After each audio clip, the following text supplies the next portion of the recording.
You're about to discover the body language secrets that separate the hunters from the hunted. Most people walk through life completely unaware they're being read like an open book. What if I told you that within the next few minutes, you'll learn how to flip the script, how to become the person who reads others while staying completely unreadable yourself? This isn't about fake confidence or pretending to be someone you're not. This is about understanding the invisible language that controls every single interaction you have.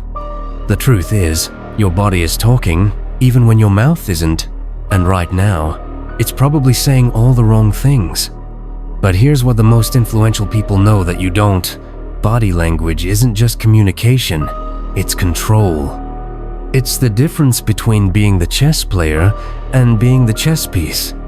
I'm going to show you 5 levels of body language mastery, each one more powerful than the last. By the end of this, you'll never walk into a room the same way again. Let's start with something most people get completely wrong: your stance. When you stand, don't just stand there like a decoration. Plant your feet shoulder-width apart.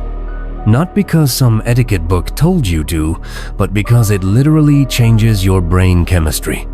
Studies show that powerful postures increase testosterone by 19% and decrease cortisol by 25%. Your body is teaching your mind how to feel. Keep your shoulders back, but here's the key: don't force it. Imagine a string pulling you up from the crown of your head. This isn't about looking stiff like a robot. It's about occupying space like you own it. Now, your hands. Stop hiding them in your pockets like you're carrying state secrets. Let them hang naturally at your sides. When you do gesture, make it count.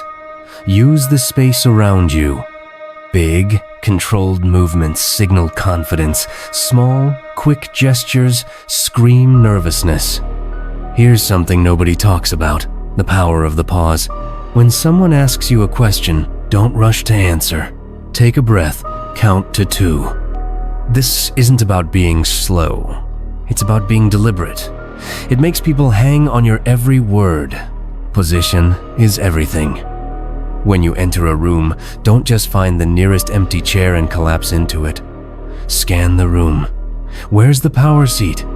It's usually the one that faces the door, has a wall behind it, or gives you the best view of everyone else. But here's an advanced move.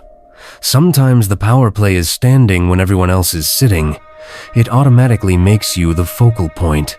Use this sparingly, but when you do, own it.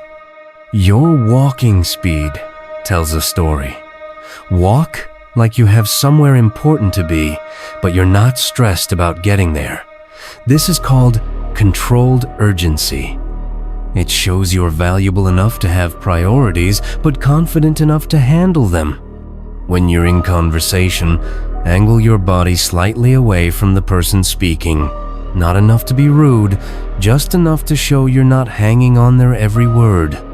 It's subtle, but it shifts the dynamic.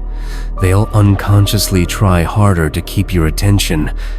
Most people think eye contact is about staring someone down. That's amateur hour. Real eye contact mastery is about rhythm and intention. Here's the golden rule. Maintain eye contact for 3 to 5 seconds, then look away briefly, then back. This creates what psychologists call intermittent reinforcement. It's the same principle that makes gambling addictive. People crave your attention more when they can't predict when they'll get it. When you break eye contact, don't look down. That signals submission. Look to the side or slightly up. It shows you're thinking, not intimidated. During group conversations, there's a power move called the selector. Make eye contact with each person as you speak, but hold it slightly longer with the person whose opinion matters most. Everyone notices this subconsciously, and it establishes hierarchy without saying a word. This is where most people reveal their hand. Your face is constantly giving away information you don't even know you're sharing. The key is learning to control these micro expressions. Practice what's called neutral face. Not angry, not overly happy, just calm and present. This makes you unreadable, which is incredibly powerful. When people can't figure out what you're thinking, they assume you're thinking something important. Here's a technique called strategic mirroring. When someone is talking, subtly copy their body language, but dial it down by about 30%. If they're leaning forward, lean forward slightly. If they're gesturing, gesture smaller. This builds unconscious rapport while keeping you in control. The eyebrow flash is your secret weapon. It's a quick raise of the eyebrows that signals recognition and interest. Use it when you first make eye contact with someone. It's friendly but not desperate, engaged but not needy. Now we're getting into the deep stuff. This is about reading the room and adjusting your entire presence accordingly. Learn to identify the real decision maker in any group. It's not always the person talking the most. Watch who others look at when a question is asked. That's your target for eye contact and body positioning. Use something called spatial anchoring. When you make an important point, take a step forward. When you're listening, stay neutral. When you disagree, take a subtle step back. You're literally using space to emphasize your words. Here's a mind-bending technique, the opinion vacuum. When someone asks for your thoughts, pause, look thoughtful, then give a measured response. But here's the twist. End with a slight questioning tone, as if you're still considering. This makes people want to convince you, putting you in the position of judge rather than participant. The ultimate power move is strategic disengagement. When the conversation gets heated or someone's trying to provoke you, become slightly more still, slightly quieter, slightly more focused. Don't withdraw, just become more concentrated. It's magnetic and unsettling at the same time. Here's what nobody wants to admit. Most human interaction is a game of status, not because people are evil, but because it's hardwired into our biology. Every conversation, every meeting, every social interaction has an invisible scoreboard. The people who pretend this isn't true are usually the ones losing the game. The people who understand it and use it ethically are the ones who get promoted, who get dates, who get respect. But here's the most important part.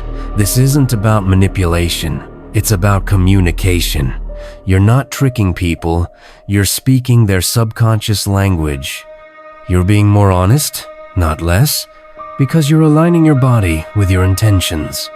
Research from UCLA shows that 55% of communication is body language, 38% is tone of voice, and only 7% is the actual words. That means 93% of your communication has nothing to do with what you're saying. Most people are completely ignoring 93% of their communication power.